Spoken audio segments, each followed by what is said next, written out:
Welcome to Chillin' 101. We hope this video helps. You start by preparing the images and a public location for them. First, optimize each photo to balance quality and size so pages load fast. Once done, upload to your chosen host, your website, Google Drive with share link, or an image CDN, and get the direct URL for each file. Make sure file names are consistent and URL accessible.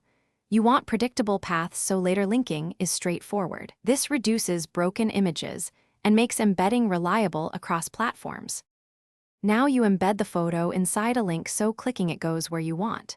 If you control HTML, wrap an im tag with an href equals.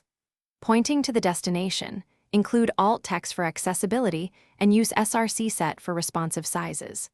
Once done in a CMS or site builder, use the platform's image link option and paste both the image source and target URL. Make sure the link opens correctly.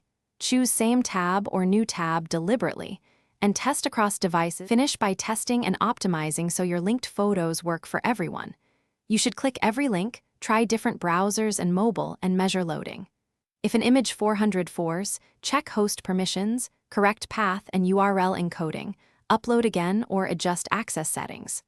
Once stable, enable caching or a CDN and consider lazy loading for slower connections. If things break later, replace the file at the exact same path to avoid updating links. Only change URLs when absolutely necessary. Thanks for watching. Consider subscribing if we helped you.